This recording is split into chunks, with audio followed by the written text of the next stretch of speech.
말씀은 신약성경 요한계시록 7장 9절로 17절까지 말씀입니다. 신약성경 406면에 있습니다. 요한계시록 7장 9절로 17절까지의 말씀 받들어 봉독합니다. 이 일 후에 내가 보니 각 나라와 족속과 백성과 방언에서 아무도 능히 셀 수 없는 큰 무리가 나와 흰 옷을 입고 손에 종려 가지를 들고 보좌 앞과 어린 양 앞에 서서 큰 소리로 외쳐 이르되 구원하심이 보좌에 앉으신 우리 하나님과 어린 양에게 있도다 하니 모든 천사가 보좌와 장로들과 네 생물의 주위에 서 있다가 보좌 앞에 엎드려 얼굴을 대고 하나님께 경비하여 이르되 아멘.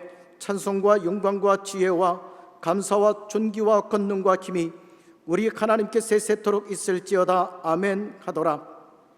장로 중 하나가 응답하여 나에게 이르되 이 흰옷 입은 자들이 누구며 또 어디서 왔느냐? 내가 말하기를 내 주여 당신이 아시나이다 하니 그가 나에게 이르되 이는 큰 환난에서 나오는 자들인데 어린 양의 피에 그 옷을 씻어 희게 하였느니라. 그러므로 그들이 하나님의 보좌 앞에 있고 또 그의 성전에서 밤낮 하나님을 섬김에 보좌에 앉으신 이가 그들 위에 장막을 치시리니 그들이 다시는 줄이지도 아니하며 목마르지도 아니하고 해나 아무 뜨거운 기운에 상하지도 아니하리니 이는 보좌 가운데 계신 어린 양이 그들의 목자가 되사 생명수샘으로 인도하시고 하나님께서 그들의 눈에서 모든 눈물을 씻어 주실 것임이라. 아멘. 저는 오늘 성찬 예배, 사부 예배에 흰옷 입은 자들의 큰 무리, 이런 제목으로 요한계시록 7장의 본문을 가지고 말씀을 나누겠습니다. 로마 총독 중에 우리가 잘 아는 사람이 본디오 빌라도입니다. 그는 유대 땅을 다스렸던 로마 총독인데 그가 유명한 이유는 예수님을 재판했기 때문입니다. 로마 총독 빌라도 앞에 서서 신문을 받을 때 예수님께서는 네가 유대인의 왕이냐? 이 질문에 대해서 이렇게 대답하셨습니다. 예수께서 대답하시되 내 나라는 이 세상에 속한 것이 아니니라. 만일 내 나라가 이 세상에 속한 것이었더라면 내 종들이 싸워 나로 유대인들에게 넘겨지지 않게 하였으리라. 이제 내 나라는 여기에 속한 것이 아니니라. 예수님은 나의 나라라고 말씀합니다. 나의 왕국. 그분은 그러니까 왕이십니다. 예수님은 유대인의 왕, 메시아이시고 동시에 그분은 만왕의 왕이십니다. 아멘 합시다. 유대인의 왕인 그분, 다윗의 후손인 그분이 모든 왕들의 왕인 거예요. 여러분, 그분의 나라는, 그분이 왕이신 그 나라는 이 세상에 속하는 모든 다른 나라들과 전혀 다른 하나님의 나라, 영원한 나라라는 거예요. 이 세상의 나라, 대한민국이든 인도든 미국이든 이 세상에 보이는 나라는 물리적인 힘과 권세로 강자가 약자 위에 군림하는 나라입니다. 나라가 쿠데타가 일어납니다. 힘이 바뀌면 나라가 뒤집어지는 거예요. 하지만 하나님의 나라는 영원한 은혜와 진리, 사랑의 섬김이 기초가 되는 나라입니다. 그래서 만왕의 왕이신 예수님은 비천한 종의 모습으로 이 땅에 오십니다. 하나님의 나라는 세상 나라와 반대이기 때문에 가장 높은 분이 인간의 몸으로 이 땅에 오시고 그분은 십자가를 향해 나아가십니다. 인자가 온 것은 섬김을 받으려 함이 아니라 도리어 섬기려 하고 자기 목숨을 많은 사람의 대속물로 주려 함이니라. 아무 죄가 없는 인간, 홀로 죄가 없는 분, 그분 예수님이 대속의 고난을 받으십니다. 그리고 죽으십니다. 영원한 구원의 주님이 되시기 위해서입니다. 아브라함의 후손 이스라엘 백성은 이 세상의 모든 민족에게 복의 통로가 되도록 부르심을 받은 구약의 선민입니다. 하나님이 창세기 12장에서 아브라함을 부르시는 이유는 너로 말미암아 모든 자가 복을 받게 하기 위함이다. 그래서 아브라함의 후손에게 이 세상을 향한 제사장의 사명을 주시는 겁니다. 그러나 이스라엘은 위대한 그 사명을 왜곡합니다. 하나님의 뜻을 깨닫지 못하고 자기들만의 특권을 주장했기 때문에 다른 모든 민족과 유대인 사이, 이방인과 유대인 사이에는 단절과 분리의 벽이 세워집니다. 유대인들은 말합니다. 우리가 거룩해. 우리는 율법이 있고 성전이 있고 우리는 하나님의 복을 받고 구원을 얻는 백성이야. 이방인들은 저 유대인들 싫어. 잘난 척하고. 그래서 벽이 세워집니다. 미움과 갈등, 대립과 원수됨이 물과 기름처럼 두 세계를 갈라놓았습니다. 자, 그런데 이제 우리 하나님은 그분의 독생자 예수 그리스도의 십자가를 통해서 놀라운 화목의 새 역사를 이루신다는 것을 여러분이 믿으시면 아멘 하시기 바랍니다. 아멘. 한번 따라합니다. 십자가는 하나 되게 한다. 사도 바울이 에베소 2장에서 이방인 그리스도인들을 향해 외치는 이 놀라운 말씀을 들어보십시오. 유대인이 아닌 그리스도인들을 향해 바울이 뭐라 그러냐? 여러분이 전에는 하나님에게서 멀리 떨어져 있었는데 이제는 그리스도 예수 안에서 그분의 피로 하나님께 가까워졌습니다. 그리스도는 우리의 평화이십니다. 그리스도께서는 유대 사람과 이방 사람이 양쪽으로 갈라져 있는 것을 하나로 만드신 분이십니다. 그분은 유대 사람과 이방 사람 사이를 가르는 담을 자기 몸으로 허무셔서 원수된 것을 없애시고 여러 가지 조문으로 된 계명의 율법을 폐하셨습니다. 그분은 이 둘을 자기 안에서 하나의 새 사람으로 만들어서 평화를 이루시고 원수된 것을 십자가로 소멸하시고 이 둘을 한 몸으로 만드셔서 하나님과 화해시키셨습니다. 그분은 오셔서 멀리 떨어져 있는 여러분에게, 이방인에게 평화를 전하셨으며 가까이 있는 사람에게도, 유대인에게도 평화를 전하셨습니다. 이방 사람과 유대 사람 양쪽 모두 그리스도를 통하여 한 성령 안에서 아버지께 나가게 되었습니다. 그러므로 이제부터 여러분은 외국 사람이나 나그네가 아니요 성도들과 함께 시민이며 하나님의 가족입니다. 아멘. 여러분, 우리는 한국 사람, 대한민국 사람은 이방인이에요. 아프리카 사람, 미국 사람 뭐 다 유대인이 아니면 이방인인 거예요. 우리는 아브라함의 하나님과 상관이 없는 자예요. 그런데 예수님이 오셔서 우리를 아브라함의 후손으로 집어넣어 주시는 거예요. 아멘. 그러니까 이게 놀라운 화목의 역사입니다. 이방인 따로 유대인 따로가 아니라 하나님은 예수 안에서 성령을 주셔서 하나 되게 하시고 아버지께 나가게 하신다. 기독교 복음의 근본 메시지가 뭐냐? 주 예수를 믿으라. 그리하면 너와 내 집이 구원을 받으리라, 이겁니다. 아멘. 따라합니다. 주 예수를 믿으라. 뭐 하라고요? 믿으라는 거예요. 주 예수를 믿어라. 예수를 주님으로 믿어라.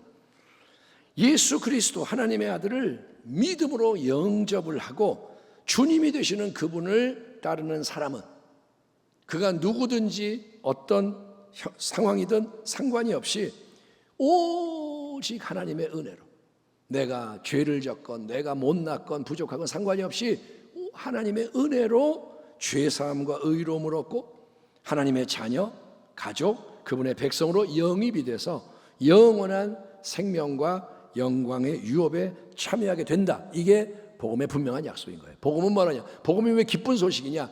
예수를 믿으면 해결된다 이거예요. 예수를 믿으면 구원을 받는다 이거예요. 아멘. 돈이 없어요? 상관없어요. 예수를 믿으면 돼요. 나는 배운 게 없어요? 상관없어요. 예수를 믿으면 구원을 받는 거예요. 이 복된 소식이, 복음이 예루살렘부터 시작했습니다. 예, 그래서 온 유대와 사마리아를 넘어서 로마 지역의 중심인 로마에까지 전파되는 주요 과정이 사도행전에 기록이 되어 있습니다. 오직 성령이 너에게 임하시면 너희가 권능을 받고 예루살렘과 온 유대와 사마리아와 땅 끝까지 이르러 내 증인들이라. 아멘. 이게 사도행전의 이야기인 거예요. 바울이 온 이태를 꼭 2해 동안 자기 셋집에 머물면서 자기에게 오는 사람을 다 영접하고 하나님의 나라를 전파하며 주 예수 그리스도에 관한 모든 것을 담대하게 거침없이 가르치더라. 사도행전의 이 마지막 2 구절을 통해서 누가는 예수님의 복음이 로마에서 끝나는 게 아니다. 계속해서 이 복음이 더 멀리 멀리 온 세상 속에 만민에게 전파되며 승리의 승리를 더해갈 것을 예견하는 것으로 보여집니다. 사도행전의 결론이 뭐냐? 복음은 전파된다. 하나님 나라는 전진한다 이거예요. 과연 예수 은혜와 구원의 복음은 여러분 1세기 초대교회 때로부터 지금까지 2000년이 넘도록 수많은 증인들의 삶과 사역을 통해서 온 세상 속에 계속 전파가 돼서 약 140년 전 조선 땅, 이 땅에도 복음과 함께 개신교의 역사가 시작이 됐습니다. 그래서 결과가 뭐냐? 오늘 우리가 이 자리에서 교회라는 공동체로 함께 모여 여러분 예배를 드리는 것이고, 아멘. 이건 놀라운 일이에요. 예루살렘에 있던 복음이 여기까지 온 거예요. 우리가 교회입니다. 우리가 예배를 드립니다. 그리고 우리는 하나님의 나라에 대해서 얘기하고 그 전진과 확장을 염원하고 있는 것입니다. 우리 예수님은 마태복음 24장에서 마지막 때에 대해서 집중적으로 말씀하시면서 복음이 땅 끝까지 전파가 될 때, 복음이 땅 끝에 이를 때 비로소 주님의 재림이 이루어질 것이라고 선언하십니다. 그러나 끝까지 견디는 자는 구원을 얻으리라. 이 천국 복음이 모든 민족에게 증언되기 위하여 온 세상에 전파되리니 그제야 끝이 오리라. 따라합니다. 그제야 끝이 오리라. 끝이 온다는 게 뭐냐? 주님이 다시 오신다는 거예요. 역사가 끝난다는 거예요. 우리는 예수님이 영광스러운 심판주로서 이 땅에 다시 오시는 그날이 정확하게 언제인지는 아무도 모릅니다. 주님이 1년 후에 오실지, 밤에 오실지, 주님이 어떤 상황에서 오실지 우리는 아무도 모릅니다. 하지만 성경이 제시하고 있는 여러 시대의 징조들, 마지막 때 이런 일들이 일어날 것이다, 이 징조들을 살펴볼 때 첫째로는 여러분 그날이 심히 가깝다는 게 확실합니다. 재림은 먼 미래의 이야기가 아닙니다. 심히 가깝다. 예수님은 친히 말씀하시기를 내가 문 밖에 서서 두드리고 있다. 그 다음에 둘째는 그 재림의 날은 복음이 땅 끝을 향해 전파될수록 점점 더 가까워진다는 것을 우리가 염두에 둬야 하는 것입니다. 과거에는 복음이 전파되는데 시간이 많이 걸렸어요. 왜? 걸어 다니고 배 타고 다니고 말 타고 다니고, 그러니까 여기서 100km 가려면 시간이 걸리고 이런데 지금은 세상이 다 변했어요. 그래서 하나님이 원하신다면 하루 만에라도 복음이 땅끝까지 갈 수 있어요. 지금은 그런 시대예요. 여러분, 복음이 땅끝까지 가면 주님이 다시 오신다 그랬습니다. 복음이 전파되는 데는 1년이 걸리는 게 아니에요. 10년이 걸리는 게 아니에요. 주님이 지금 이러면 복음이 가는 거예요. 그러니까 지금이 정말 마지막 때다. 정신 차려야 돼요. 맨날 마지막 때 그러니까 사람들이 마음이 해이해집니다. 또 그 소리. 노아의 때와 똑같아. 큰일 납니다. 정신 차리셔야 돼요. 자, 사도 요한이 나옵니다. 노년의 사도, 나이가 많은 사도 요한. 그는 반모섬에 유배되어 있는 중인데, 사도 요한은 에베소에서 오랫동안 사역을 했는데 다른 사도들은 다 순교를 합니다. 근데 사도 요한은 순교를 안 했습니다. 왜? 하나님이 죽게 안 만드시는 거예요. 전승에 의하면 사람들이 요한을 죽이려고 끓는 기름 가마에 집어넣는데도 안 죽었대요. 하나님이 보호하시는 거죠. 그래서 사람들이 안 되겠다, 요한을 저 먼 외딴 반모섬에 보내자. 그래서 거기에 유배를 시켰는데, 거기서 이제 역사의 마지막에 있을 중요한 일들에 대한 계시를 받아서 기록을 한 책이 요한계시록입니다. 그 요한계시록 7장 본문에서 우리는 하늘의 영광 보호자, 왕이신 하나님의 그 임재 앞에 놀라운 환상을 보고 있는 요한을 발견하게 됩니다. 이 일 후에 내가 보니, 요한이 보니, 각 나라와 족속과 백성과 방언에서 아무도 능히 셀 수 없는 큰 무리가 나와 흰옷을 입고 손에 종려가지를 들고 보좌 앞과 어린 양 앞에 서서 큰 소리로 외쳐 이르되 구원하심이 보좌에 앉으신 우리 하나님과 어린 양에게 있도다 하니, 모든 천사가 보좌와 장로들과 내 생물의 주위에 서 있다가 보좌 앞에 엎드려 얼굴을 대고 하나님께 경배하여 이르되 아멘, 찬송과 영광과 지혜와 감사와 존귀와 권능과 힘이 우리 하나님께 세세토록 있을지어다. 아멘 하더라. 아멘. 아멘 합시다. 아멘. 앞서 사도 요한은 하늘에서 선포되는 음성을 듣습니다. 이스라엘 자손의 각 지파 12지파에서 이마에 하나님의 인치심을 받음으로 구별되고 보호받는 하나님의 종들의 숫자, 한 사람 한 사람 하나님이 도장을 찍어서 얘는 내 거야, 내가 보호할 거야 확정하시는 하나님의 종의 숫자가 14만 4천 명이다 라는 하늘의 음성이 바로 그 음성이었습니다. 그런데 이 14만 4천이라는 숫자는 구원을 받는 하나님의 모든 백성, 그러니까 완전함과 충만함을 강조하는 그런 상징적인 숫자입니다. 신천지에서는, 이단에서는 이 14만 4천을 실제 숫자로 여기고 몇 명이 전도되고 막 따지지만, 여기서 많은 사람의 해석은 이거는 상징이다. 12이라는 숫자가 완전수인데 곱하기 12를 해서 1000이라는 숫자는 많음을 나타내고, 그래서 14만 4천은 뭐냐? 하나님이 완전하게 충만하게 구원하는 자들을 다 모은다, 이 뜻이다, 이건데, 그래서 사도 요한은 그 다음에 뭘 보느냐? 이어지는 환상에서 그 누구도 헤아릴 수 없는, 숫자를 셀 수 없는 엄청난 무리가 등장하는 것을 봅니다. 이 사람들은 누구냐? 첫째, 각 나라와 족속과 백성과 언어에서 나오는 다양한 출신과 배경의 사람들이라는 거예요. 이들은 유대인들만이 아니라 각 나라, 족속, 백성, 언어에서 나오는 다양한 사람, 인종이 다르고 국가가 다르고 문화, 전통, 언어 모든 게 다른 수많은 구름대와 같은 사람들, 그들이 함께하는 거예요. 둘째, 그들은 모두가 여러분 똑같은 흰옷, 하얀 두루마기를 입고 있다는 겁니다. 흰색은 정결, 순결, 그리고 승리를 상징합니다. 그리고 긴 두루마기는 보통 일반적인 옷이 아니라 특별한 옷, 예복을 의미합니다. 그러니까 이들은 정결하고 순결하고 예복을 입은 자들이에요. 셋째로, 이 사람들은 모두가 손에 종려나무 가지를 들고 있습니다. 하나님의 보호자와 어린 양 앞에 서 있다라고 기록이 되어 있습니다. 여러분 기억하시죠? 예수님이 나귀 새끼를 타고 예루살렘에 입성하실 때 큰 무리가 그분을 열광적으로 맞이하면서 어떻게 했느냐? 손에 종려나무 가지를 들고 흔들었습니다. 호산나 외치며. 그래서 고난주간이 시작되는 그 주일을 종려주일이라고 우리가 부르지 않습니까? 종려주일. 그대로부터 여러분 종려나무는 승리를 상징하는 나무였습니다. 종려나무가 뭐냐? 승리의 나무. 그러니 종려 가지를 손에 들고 흔드는 것은 위대한 승리를 축하하는 행위입니다. 네 번째, 흰 두루마기 예복을 입고 종려 가지를 들고 보호자 앞에 모여있는 이 구름대 같은 다양한 배경에 구별된 사람들은 가만히 그냥 서 있는 게 아니라 속에서부터 터져나오는 열정을 억제하지 못한 채 여러분 다 함께 큰 소리로 기쁨과 감사의 찬양을 계속 부릅니다.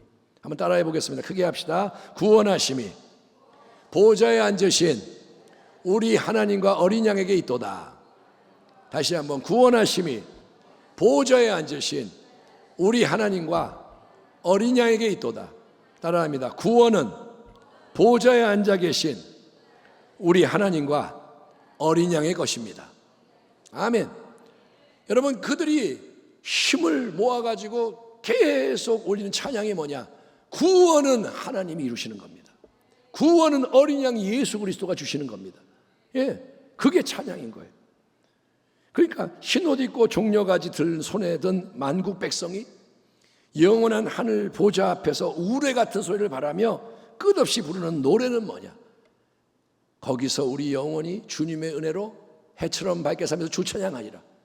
영원한 찬양이 뭐냐면 구원에 대한 감사와 경배의 찬양인 거예요. 그러자 여러분 어떤 일이 일어나나요? 성도들의 이 찬양에 화답을 하듯이 하늘의 모든 천군 천사들도 보호자 앞에 엎드리며 아멘, 그렇습니다, 옳습니다, 찬송과 영광과 지혜와 감사와 존귀와 권능과 힘이 우리 하나님께 영원무궁토록 있습니다, 아멘, 이렇게 다 함께 오직 하나님을 경배하는 장관이 펼쳐집니다. 여러분, 천국의 영원한 삶은 충만한 예배라는 거예요. 아멘. 천국은 뭐냐? 예배예요. 어떤 분이 그래요. 천국 가면 뭐 해요? 그러면 이제 목사님이 그러는 거예요. 예배 드리죠. 그 사람이 그래. 맨날 예배만 드려요? 나 예배 힘든데. 그럼 뭐가 좋아요? 여행도 가고 뭐 놀러 가고. 근데 여러분, 예배 드리는 게 싫은 사람은 천국 가면 안 돼요. 못 견뎌요. 아마 못 들어가겠죠. 근데 천국은 예배라 이거예요. 예? 영원토록 하나님을 찬양하고 경배하는 삶. 하나님의 사람들, 백성들과 천군 천사, 24 장로, 보호자 앞에 생물들, 하나님 전능자가 창조하시고 구원하신 모든 피조물이 오직 하나님만 높이는 가운데 하나가 되는 거예요. 그 속에서 기쁨과 행복이 넘쳐나는 것이 천국의 본질과 영광이라는 것입니다. 이 놀라운 천국의 예배를 목도하며 사도 요한은 어떤 생각을 했을까요? 우리가 그 현장에 가면 우리는 뭘 느낄까요? 어쩌면 황홀함에 도취해서 정신이 혼미해 있을지 모르는 요한에게 이제 24 장로 중에 한 명이 더 깊은 진리를 계시해 주려는 목적으로 요한 스스로가 대답할 수 없는 질문을 던집니다. 장로 중 하나가 응답하여 나에게 이르되 이 흰옷 입은 자들은 누구며 또 어디서 왔느냐? 내가 말하기를 내 주여 당신이 아시나이다 하니, 각 나라와 족속과 백성과 언어에서 나온 아무도 능히 헤아릴 수 없는 큰 무리의 흰옷을 입은 이 경배자들, 하나님의 보호자 앞에서 함께 등장하는 이 구름대 같은 백성은 도대체 누구며 어디서 왔느냐? 요한은 겸손하게 대답합니다. 나는 모릅니다. 나는 연약하고 부족합니다. 그러니 가르쳐 주세요. 그러자 요한에게 질문했던 구원받은 자들의 대표자 이 장로는 이렇게 말씀해 줍니다. 그가 나에게 이르되 이는 큰 환난에서 나오는 자들인데 어린 양의 피에 그 옷을 씻어 희게 하였느니라. 그러므로 그들이 하나님의 보호자 앞에 있고 또 그의 성전에서 밤낮 하나님을 섬김에 보호자의 안전이가 그들 위에 장막을 치시리니 그들이 다시는 줄이지 아니하며 목마르지도 아니하고 해나 아무 뜨거운 기운에 상하지도 아니하리니 이는 보호자 가운데 계신 어린 양이 그들의 목자가 되사 생명수 샘으로 인도하시고 하나님께서 그들의 눈에서 모든 눈물을 씻어 주실 것입니다. 아멘 합시다. 아멘. 아멘. 각 나라, 족속, 백성, 언어에서 나온 헤아릴 수 없는 구름대 같은 허다한 백성, 그들에 대해 강조되는 사실이 두 가지입니다. 첫째는 한 사람 한 사람 그들 모두는 여러분 큰 환난에서 나오는 자, 그러니까 고난과 시련 역경을 통과하여 끝까지 승리한 자들이라는 거예요. 아멘. 따라합니다. 끝까지 승리해야 한다. 요한계시록 보면 이기는 자는 되어 있습니다. 이긴다는 게 뭐냐? 한 번 이기는 게 아니에요. 끝까지 이기는 거예요. 담대하게 인내하며 이기는 거예요. 여러분, 이 땅에서 신앙생활이 평생의 마라톤, 휴전이 없는 전쟁, 계속되는 공사와 훈련과 연단이라는 사실을 잊지 마시기 바랍니다. 좁은 문으로 들어가라. 멸망으로 인도하는 문은 크고 그 길이 넓어 그리로 들어가는 자가 많고, 생명으로 인도하는 문은 좁고 길이 협착하여 찾는 자가 적음이라. 신앙은 좁은 문, 좁은 길인 거예요. 아멘. 내가 하고 싶은 거 다 하고 세상 거 다 누리고 주를 따르겠나이다. 안 돼요. 그거는 착각입니다. 하나님과 재물을 동시에 섬긴다? 안 돼요. 여러분, 그렇게 좁은 문, 좁은 길을 추구하는 개인과 공동체에게는 이 땅에서 거룩한 고난, 그러니까 주님의 이름과 영광 때문에 감당해야 하는 내 몫의 십자가가 수여됩니다. 좁은 문은 뭐냐? 좁은 길은 뭐냐? 고난이 오는 거예요. 좁은 문, 좁은 길은 뭐냐? 나를 부인하고 내 십자가를 지는 겁니다. 그렇기 때문에 그리스도와 함께 영광의 유업을 받고자 하는 참된 성도는, 내가 그냥 교회만 다니는 게 아니라 나는 그리스도와 함께 영광에 이루고 싶습니다 하는 성도는 반드시 이 땅에서 그분과 함께 고난도 받아야 하되 그걸 억지로가 아니라 기쁨으로, 감사함으로 감당하는 지혜자가 되어야 한다는 거예요. 아멘. 성경을 보면 이상한 말이 나와요. 고난이 올 때 기뻐해라. 환난 가운데 기뻐해라. 예? 네가 억울한 일을 당하고 예수 이름으로 욕을 먹고 매를 맞고 불이익을 당할 때 기뻐해라 이거예요. 왜냐? 우리가 잠시 받는 환난에 경한 것이, 우리가 받는 가벼운 환난이 지극히 크고 영원한 영광의 중한 것을 우리에게 이루게 함이니, 우리가 주목하는 것은 보이는 것이 아니요 보이지 않는 것이니, 보이는 것은 잠깐이요 보이지 않는 것은 영원함이라. 아멘 합시다. 여러분은 눈으로 뭘 봅니까? 보이는 것만 보지 마세요. 돈, 명예, 건강, 재미, 보이는 것만 보면 안 돼요. 그건 잠깐이에요. 돈, 마지막에는 의미가 없어요. 영원에 들어갈 때 이 땅에 집이 10채가 있는 건 뭔 상관이 있어요? 내가 인기가 많은 게 뭔 상관이 있어요? 잠깐이라는 거예요. 아침 안개와 같다. 우리가 주목하는 것은 영원한 겁니다. 아멘. 그거를 여러분이 마음에 둬야 돼요. 나는 영혼을 사모하는 거야. 바울이 말합니다. 나는 선한 싸움을 싸우고 나의 달려갈 길을 마치고 믿음을 지켰어요. 따라합니다. 믿음은 지켜야 한다. 믿음은 그냥 있는 게 아니에요. 지켜야 돼. 마음을 지켜야 돼. 삶을 지켜야 돼.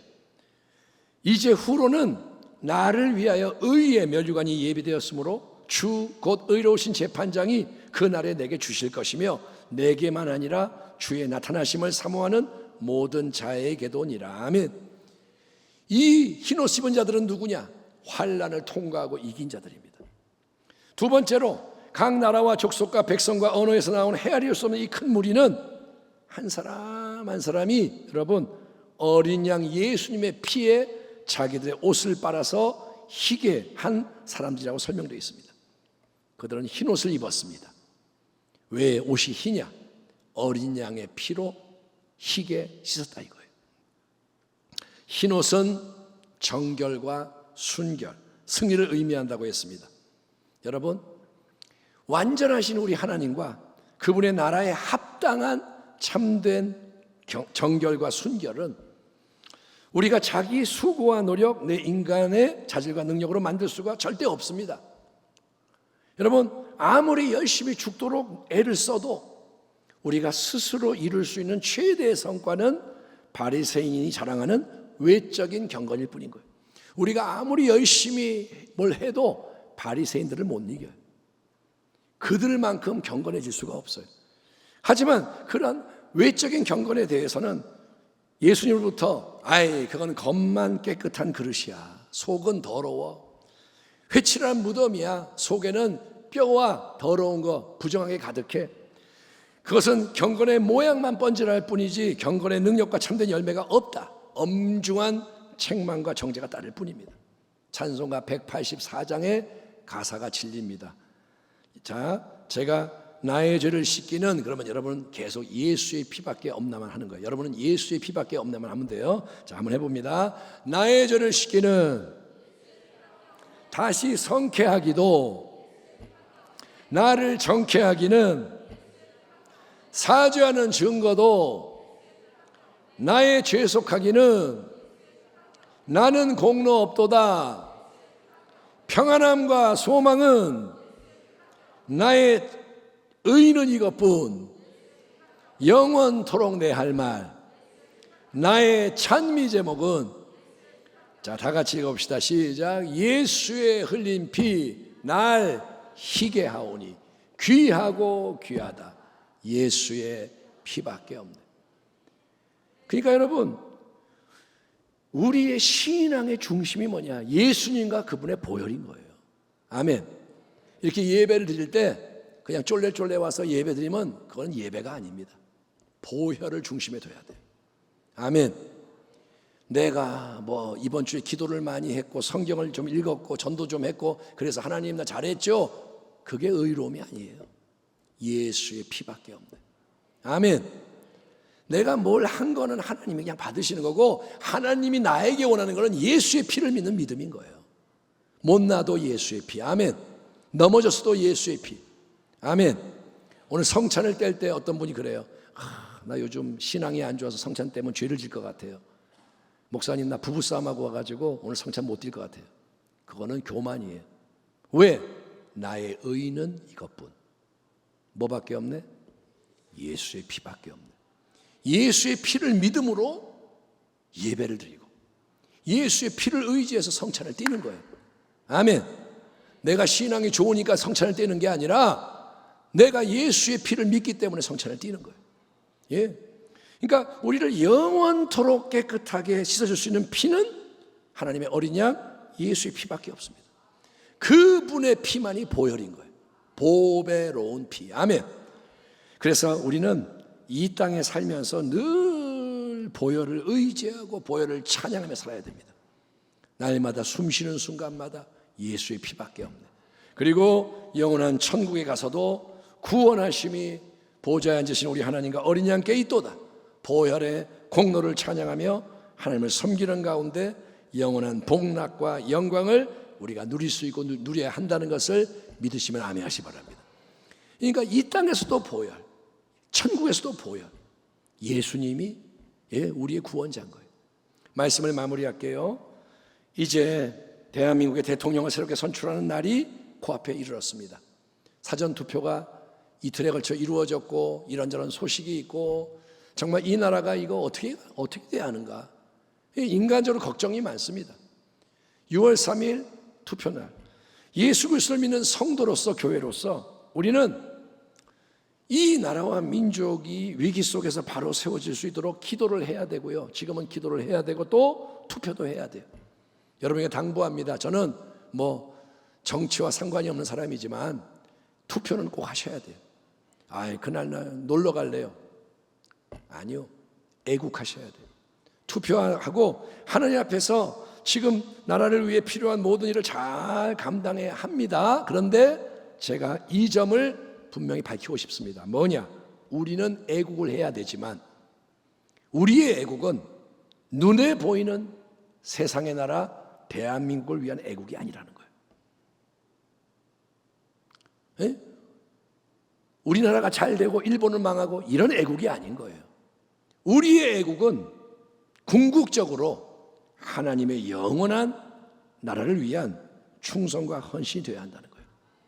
우리가 대한민국 국민입니다. 하나님이 그렇게 이 땅에 세우셨어요. 저와 여러분은 중국 국민이 아니고 미국 국민도 아니고 시민이 아니고 우리는 대한민국 국민으로 하나님이 태어나게 했고 살게 하시기 때문에 이 땅에서 여기에 사명이 있는 거예요. 아멘. 근데 우리는 대한민국이 우상이 아닙니다. 여러분, 우리의 지향점은 하나님의 나라인 거예요. 여기에 하나님의 나라가 세워지기 위해서 대한민국을 사랑하고 섬기는 거예요. 그래서 항상 예수 그리스도 그리고 그분의 십자가를 중심에 두는 신앙이 흐트러지면 안 되는 것입니다. 투표를 할 때도 예수님이 중심이 되는 투표를 해야 돼요. 아멘. 나는 그냥 어떤 정당 지지해요. 우리 집안은 그래요. 우리 출신이 그래요. 그게 아니에요. 먹든지 마시든지 무엇을 하든지 하나님의 영광을 위해 하는 거예요. 아멘. 기도하셔야 돼요. 투표할 때 하나님의 뜻이 무엇입니까? 기도하고 투표해야 되고, 여러분 모든 삶, 자식을 키우는 것도 하나님의 뜻을 구하고, 내 뜻대로가 아니고, 내가 직장에서 일하고 사업을 하는 것도 하나님의 뜻대로고, 정말 모든 것을 예수 그리스도와 그분의 십자가에 맞추고 살아가는 거예요. 아멘. 과하다 싶죠? 근데 그게 길인 거예요.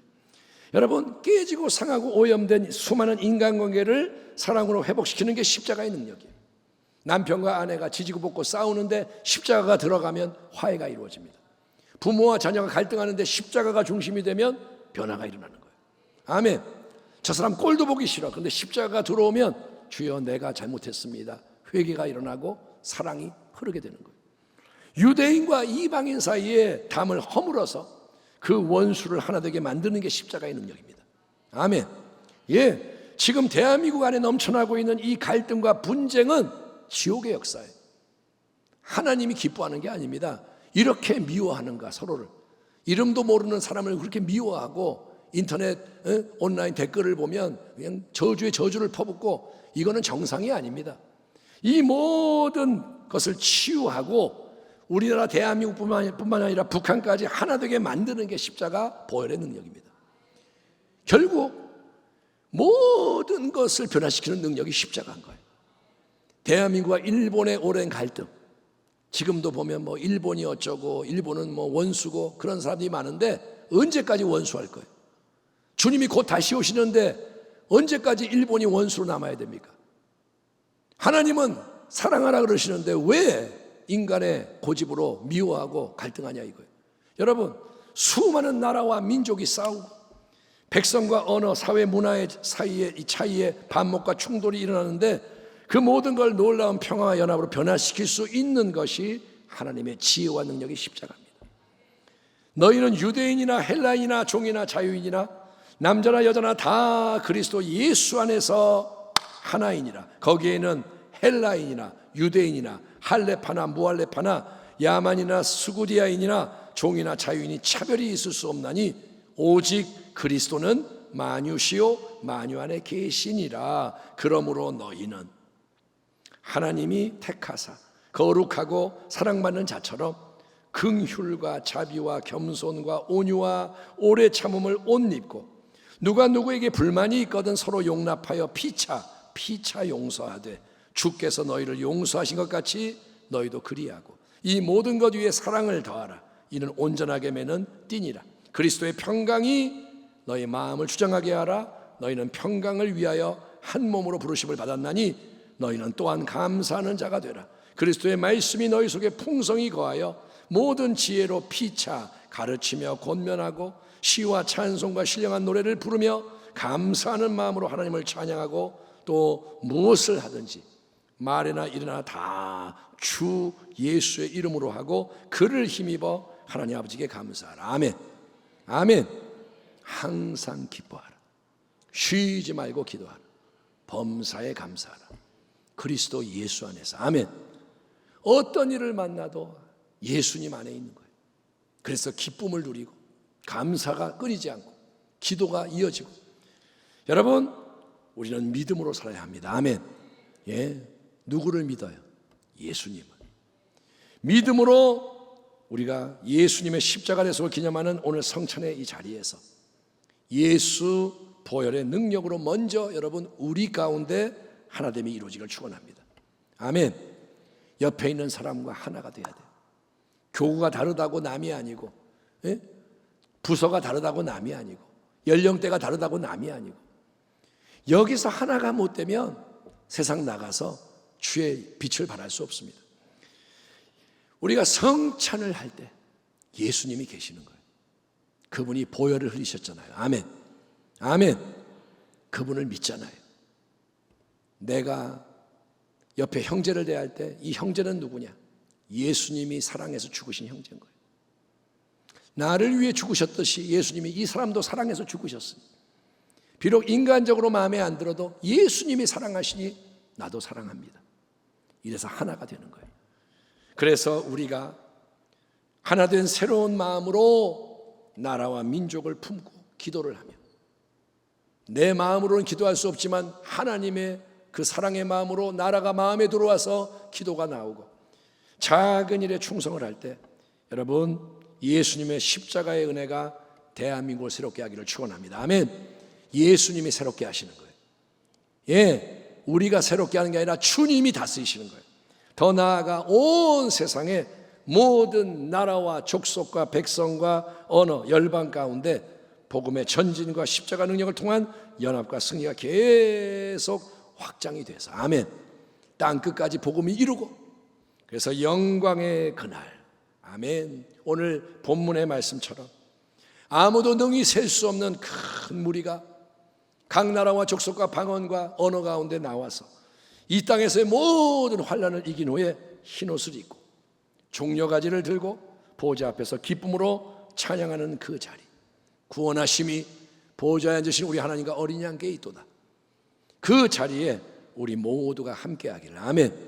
우리의 가족이 함께하고 우리가 전도하는 자들이 함께하고 그래서 하나님께 영광이 돌려지기를 우리의 영원한 생명과 소망이 되시는 주 예수 그리스도의 이름으로 축원합니다. 아멘. 기도하겠습니다. 하나님 감사합니다. 우리가 오늘 나눈 이 말씀이 옥토의 마음에 떨어지게 하시사 이루어지게 하여 주옵소서. 신앙을 내식으로 규정하지 않게 하시고 영원한 나라에 합당한 신앙, 주님을 중심에 두는 신앙, 보좌를 바라보는 신앙이 되게 하여 주옵소서. 이제 성찬으로 나아갑니다. 주님, 우리가 성찬을 대할 때 십자가의 능력이 회복되게 하여 주시옵시고 의로움을 입게 하여 주시고 하나님께 영광을 돌리며 전진하게 하여 주옵소서. 성찬의 은혜를 베풀어 주옵소서. 예수님의 이름으로 기도하옵나이다. 아멘.